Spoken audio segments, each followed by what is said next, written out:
नमस्कार दोस्तों, स्वागत है आपका यूट्यूब चैनल एबी टेक में। दोस्तों, उत्तराखंड अधीनस्थ सेवा चयन आयोग से एलटी ग्रेड की 1431 पदों पर भर्तियां आई हुई हैं। इसमें ऑनलाइन आवेदन स्टार्ट हो रही हैं आप लोगों के 19 अक्टूबर से। ऑनलाइन विज्ञापन जारी कर दिया गया है।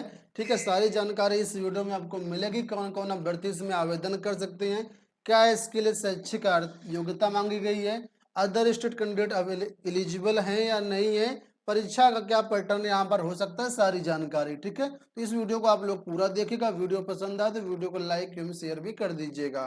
तो ये ऑफिशियल नोटिफिकेशन यहाँ पर आप लोग देख पा रहे होंगे। लिखा है यहाँ पर कि उत्तराखंड अधीनस्थ सेवा चयन आयोग द्वारा माध्यमिक शिक्षा विभाग उत्तराखंड में सहायक अध्यापक एलटी के कुल 1431 पदों पर सीधी भर्ती के लिए विज्ञापन जारी कर दिया गया है। विज्ञापन 13 अक्टूबर 2020 को प्रकाशित हुआ है। ऑनलाइन आवेदन जो शुरू होंगे 19 अक्टूबर 2020 से होंगे और 4 दिसंबर तक इसमें आप लोग आवेदन कर सकते हैं। यानी एक अच्छा समय आप लोगों को दिया गया, करीब करीब 1.5 महीने का। ठीक है, अब इसमें जो आप लोगों का फीस पेमेंट की अंतिम तिथि है वो 6 दिसंबर 2020 है और इसकी जो लिखित परीक्षा होने की संभावना है वो अप्रैल 2021 में है। ये आवेदन फॉर्म हमारी वेबसाइट governmentjobcenter.com पर अवेलेबल रहेंगे। यहाँ से आप लोग ऑनलाइन आवेदन और नोटिफिकेशन डाउनलोड कर सकते हैं। ठीक है, अब यहाँ पर आप लोग देख लीजिए और चीजें क्या क्या यहाँ पर कौन कौन से पद हैं। तो यहाँ पर बहुत सारी चीजें यहाँ पर दी गई हैं, इसको आप लोग समझ लीजिएगा। सबसे पहले बात कर लेते हैं पदों के बारे में। तो यहाँ पर देखिए, सहायक अध्यापक हिंदी का पद है।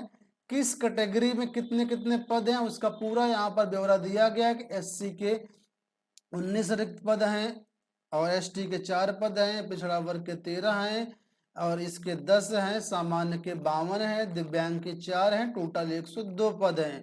क्षैतिज आरक्षण का भी ब्यौरा यहाँ पर दिया गया है, इसको आप लोग देख सकते हैं।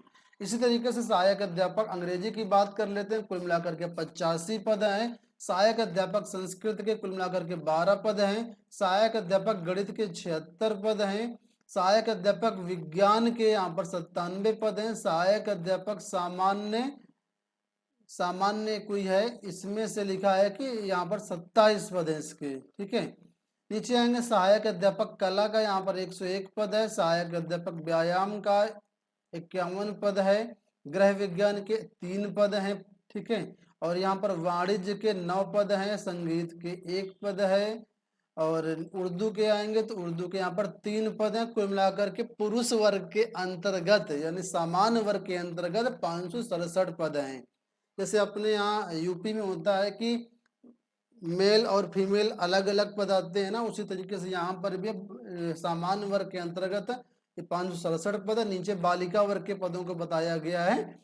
तो महिला शाखा के तो यहाँ पर उनके बारे में बताया गया है। हिंदी के 4, अंग्रेजी के 4, संस्कृत के 1, गणित के 9, विज्ञान का यहाँ पर 4 पद है, सामान्य का 4, इसके अलावा कला का 5, व्यायाम का 6, गृह विज्ञान 6, उर्दू 1, कुल मिलाकर के यहाँ पर 44 पद। ठीक है, इस तरीके से। इसके अलावा गढ़वाल मंडल के अंतर्गत इस सामान्य शाखा के अंतर्गत अलग से वैकेंसी आई हुई है, इसमें पदों का ब्यौरा दिया गया है। इसके नीचे आएंगे तो कुमायूं मंडल का भी यहाँ पर कुछ वैकेंसियां आई हुई हैं, उनके बारे में भी यहाँ पर देख लो दिया गया है। तो कुल मिलाकर के लगभग 1400 पद यहाँ पर भर्तियां हो रही हैं। अब सामान्य शाखा में मेल और फीमेल दोनों आवेदन कर सकते हैं, लेकिन जो महिला शाखा के पद वहां पर सिर्फ महिलाएं ही आवेदन कर सकती हैं। ठीक है, तो ये बात समझ गए आप। अब बात कर लेते हैं इसकी शैक्षिक अर्हता के बारे में, क्या इसमें शैक्षिक योग्यता मांगी गई है। ठीक है, तो हम आ जाते हैं पेज पर नीचे और यहाँ पर आप लोगों के लिए सारी इंफॉर्मेशन दी गई है। तो यहाँ पर आप लोग दे सकते हैं सामान्य सहायक अध्यापक, सामान्य अध्यापिका। इसके लिए बोला गया यहाँ पर कि भूगोल, अर्थशास्त्र, राजनीति शास्त्र, इतिहास विषयों में से किन्हीं 2 विषयों के साथ स्नातक उपाधि, परंतु 2 विषयों में से कोई एक विषय जरूर आपने 3rd ईयर में पढ़ा हो। जैसे अपने यहाँ सोशल साइंस का होता है, वैसे यहाँ पर इनका सामान्य पद होता है। सोशल साइंस वाले को आप सामान्य मान सकते हैं। ठीक है, तो 4 विषय यहाँ पर 5 बताए गए हैं, इतिहास, भूगोल, नागरिक शास्त्र, राजनीति विज्ञान। इसमें से कोई 2 विषय आपने पढ़े हो और एक विषय इनमें से 3rd ईयर में होना चाहिए, साथ में एलटी का डिप्लोमा या फिर बीएड। ठीक है, इसके बाद नीचे आएंगे तो यहाँ पर गणित के बारे में बोला गया है। कहने का मतलब ये है कि ग्रेजुएशन आपने संबंधित विषय से किया हो, साथ में बीएड या एलटी किया हो, तो इसमें आप लोग आवेदन कर सकते हैं। लेकिन अभी सीटीटी को लेकर के मैं आपको एक चीज और बताऊंगा, तो इसमें आप लोग वीडियो को पूरा देखिएगा, ठीक है। विज्ञान के बारे में बात कर लेते हैं। तो विज्ञान के बारे में बताया गया है कि रसायन विज्ञान या यहाँ पर जंतु विज्ञान, इसमें से आपने इस ग्रेजुएशन किया हो, ठीक है। वनस्पति विज्ञान के बारे में बोला गया है, और साथ में आपने एलटी या बीएड का डिप्लोमा भी किया हो, ठीक है। इसके अलावा जो छात्र 4 वर्षीय कोर्स करें वो भी यहाँ पर आप आवेदन कर सकते हैं, उसके बारे में अथवा करके यहाँ पर दिया गया है, ठीक है। तो सभी विषयों के यहाँ पर एलिजिबिलिटी क्राइटेरिया दिया गया है। मैं कुछ विषय का यहाँ पर बता देता हूँ। अंग्रेजी साहित्य का देख लीजिए, यहाँ पर बोला गया अंग्रेजी साहित्य से आपने ग्रेजुएशन किया हो जो अंतिम तक अनिवार्य रहा हो, मतलब 3 साल आपने अंग्रेजी साहित्य पढ़ा हो। अंग्रेजी यहाँ पर लैंग्वेज वाले देख लो, इनके लिए कोई भी यहाँ पर मौका नहीं दिया गया है अंग्रेजी के लिए, ठीक है। यहाँ पर आएंगे और नीचे तो कला के बारे में बताया गया है कि ड्राइंग एवं पेंटिंग से या फिर फाइन आर्ट से, ठीक है, या फिर विजुअल आर्ट पेंटिंग में आपने स्नातक किया हो, साथ में आपने बीएड भी किया हो, तो ये अभ्यर्थी यहाँ पर आवेदन कर सकते हैं कला के लिए। इसी तरीके से शारीरिक शिक्षा के लिए बोला गया है कि भारत में विधि द्वारा स्थापित किसी भी विश्वविद्यालय से स्नातक की उपाधि, साथ में बीपीएड अगर आपने ये किया है तो शारीरिक शिक्षा के लिए आवेदन कर सकते हैं। संगीत के लिए काफी सारे एलिजिबिलिटी क्राइटेरिया, इसको आप लोग समझ लीजिएगा। गृह विज्ञान के लिए बोला गया गृह कला या गृह विज्ञान में स्नातक की उपाधि, या फिर बीएससी किया हुआ है तो बीएससी ऑनर्स के साथ स्नातक उपाधि, ठीक है। तो ये एलिजिबिलिटी क्राइटेरिया हो गया। अब यहाँ पर हम लोग बात कर लेते हैं इसमें से कितना वेतन मिलेगा, क्या क्या इसमें और चीजें हैं, ठीक है। तो यहाँ सबसे ऊपर ही थोड़ा सा ऑप्शन दिया गया कि वेतनमान इसमें 44,009 से शुरू होगा, 1,42,400 यानी पे लेवल 7 के अकॉर्डिंग मिलेगा। पद का स्वरूप है अराजपत्रित है, स्थायी है और अंशदायी पेंशन युक्त है, ठीक है।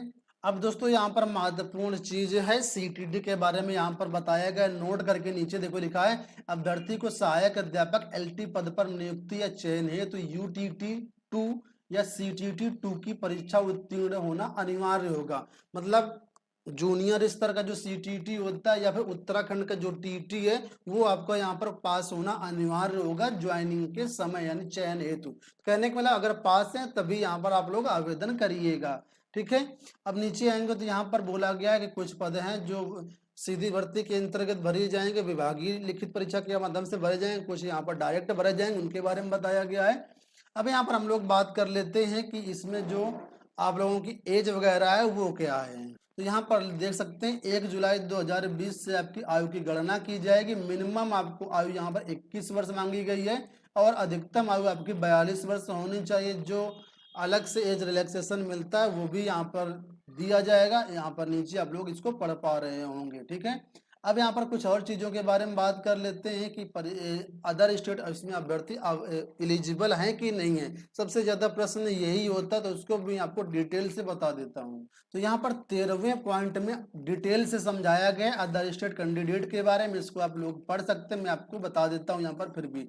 एक है उत्तराखंड लोक सेवा आयोग की परिधि के बाहर समूह ग के सीधी भर्ती पदों पर आवेदन करने के लिए वही अभ्यर्थी पात्र होगा जिसने अपनी हाई स्कूल एवं इंटरमीडिएट या इसके समकक्ष कोई परीक्षा उत्तराखंड राज्य में स्थित मान्यता प्राप्त संस्थान से प्राप्त की हो। तो अगर आप अदर स्टेट के कैंडिडेट हैं यानी यूपी लोक सेवा आयोग की परिधि के बाहर हैं तो आपकी तभी आवेदन कर पाएंगे जब आपने हाई स्कूल या इंटरमीडिएट उत्तराखंड के किसी संस्थान से प्राप्त किया हो, ठीक है। इसके अलावा जो जॉब में कैंडिडेट है उनके लिए कुछ यहाँ पर अलग से छूट दी गई है, वो भी आवेदन कर सकते हैं बशर्ते किसी भी राज्य में वो हो, ठीक है। यहाँ पर नीचे लिखा है कि सैनिक अर्धसैनिक बलों में कार्यरत, ठीक है, राज्य सरकार अथवा उसके अधीन स्थापित किसी राजकीय अर्धशासकीय संस्था में नियमित पदों पर नियमित रूप से नियुक्त कार्मिकों एवं केंद्र सरकार अथवा केंद्र सरकार के सार्वजनिक उपक्रमों में नियमित पदों पर नियमित रूप से उत्तराखंड में कार्यरत ऐसे कर्मी जिनकी सेवाएं उत्तराखंड से बाहर स्थानांतरित नहीं हो सकती हों, चाहे वो खुद हों या उनके पति या पत्नी हों, ये लोग भी आवेदन कर सकते हैं। मतलब अगर आप अदर स्टेट के कैंडिडेट हैं और उत्तराखंड में कार्यरत हैं, चाहे आप केंद्र सरकार के अंतर्गत हो या राज्य सरकार के अंतर्गत हो, नियमित रूप से कार्यरत हैं, मतलब परमानेंट आपकी जॉब है, तब आप लोग यहाँ पर आवेदन कर सकते हैं। अगर आपका यहाँ पर ट्रांसफर नहीं हो सकता, लिखा है उत्तराखंड से बाहर अगर आपका सर्विसेज ट्रांसफर नहीं हो सकती हैं तब आप लोग आवेदन कर सकते हैं, चाहे आपके पति है या फिर आपकी पत्नी है, उस केस में भी आप लोग आवेदन कर सकते हैं। नीचे कुछ और भी चीजें लिखी हैं, लिखा है कि राज्य के स्थायी निवासी, ठीक है, जो उत्तराखंड के स्थायी निवासी हैं, जो उत्तराखंड के बाहर रह रहे हैं, जैसे बहुत से ऐसे उत्तराखंड के लोग होंगे जिनकी जॉब मम्मी पापा की या फिर पति पत्नी की जॉब अदर राज्यों में, यानी जैसे यूपी में, हरियाणा में, पंजाब में, तो वो लोग भी यहाँ पर आवेदन कर सकते हैं, उनकी पुत्र पुत्री भी आवेदन कर सकते हैं इस भर्ती के लिए। तो समझ गए, कहने का मतलब मैं सिंपल शब्दों में बता दूं, अगर आप नॉर्मल कैंडिडेट हैं उत्तराखंड में, ना तो आप जॉब कर रहे हैं और ना ही आपका वहां पर कोई स्थायी निवास है, तो फिर आप लोग आवेदन नहीं कर पाएंगे, ठीक है। अब यहाँ पर कुछ चीजें मैं आपको परीक्षा के बारे में बता देता हूँ कि क्या इसमें परीक्षा हो सकती है, किस प्रकार की परीक्षा होगी, तो उसको यहाँ पर आप लोग समझ लीजिए। यहाँ पर देखिए लिखित परीक्षा के बारे में बताया गया है, कहा गया है कि चयन के लिए 100 अंकों की लिखित परीक्षा होगी, यानी ऑब्जेक्टिव टाइप की 2 घंटे की परीक्षा होगी। इसमें से आपका शैक्षिक अभिवृत्ति, शिक्षण कला संबंधित विषय से संबंधित प्रश्न पूछे जाएंगे, ठीक है। परीक्षा का सिलेबस अभी जारी नहीं किया गया, जैसे जारी हो जाएगा तो इसी हमारी ऑफिशियल साइट पर यहाँ पर अवेलेबल होगा, और इसके अलावा हमारे यूट्यूब चैनल पर भी आप लोगों को अपडेट कर दिया जाएगा, तो आप लोग चैनल को सब्सक्राइब कर लीजिएगा, साथ में बेल आइकन को भी प्रेस कर लीजिएगा। अब यहाँ पर देखिए ये भी बोला गया कि जो परीक्षा होगी वो हिंदी और अंग्रेजी दोनों भाषाओं में होगी, और सामान्य में ओबीसी अभ्यर्थियों के लिए 45% पासिंग मार्क होगा, SC ST अभ्यर्थियों के लिए 35% पासिंग मार्क होगा, ठीक है। अगर इतना नंबर नहीं लाते हैं तो आप अनर्ह माने जाएंगे। प्रत्येक प्रश्न 1 अंक का होगा, गलत उत्तर देते हैं तो आपका 1/4 अंक नेगेटिव मार्किंग के रूप में काट लिया जाएगा। परीक्षा के बाद अपनी बुकलेट आप लोग घर ले जा सकते हैं, तृतीय पुस्तिका जो होती है और कार्बन कॉपी, उसको भी आप लोग घर ले जा सकते हैं। तो काफी सारी चीजें यहाँ पर बताई गई है परीक्षा के बारे में। अब अंत में बात कर लेते हैं फीस वगैरह की, फीस कितनी लगेगी। तो यहाँ पर देख सकते हैं लिखा है कि सामान्य के लिए या उत्तराखंड के जो अन्य पिछड़ा वर्ग है उनके लिए 300 रुपये फीस है, उत्तराखंड के जो SC है उनके लिए 150 है, उत्तराखंड के जो ST हैं उनके लिए 150 है, उत्तराखंड के जो विकलांग है या आर्थिक रूप से कमजोर वर्ग है उनके लिए 50 रुपये है, ठीक है। तो ये सारी चीजें हो गई आप लोगों की। नीचे कुछ महत्वपूर्ण दिशा निर्देश दिए गए हैं, तो आप इनको पढ़ सकते हैं, क्योंकि काफी लंबा नोटिफिकेशन, सारी चीजें बताना इस वीडियो में पॉसिबल नहीं है, ठीक है। तो आशा करते हैं वीडियो पसंद आया होगा, वीडियो को लाइक एवं शेयर जरूर कर दीजिएगा, चैनल को सब्सक्राइब जरूर कर लीजिएगा, ताकि इसका अगला नोटिफिकेशन, जो अगला वीडियो की अपडेट है वो आप लोगों को मिल पाए। इस वीडियो में दोस्तों इतना ही, फिर मिलेंगे अगली अपडेट के साथ, तब तक के लिए bye bye, take care, thanks for watching.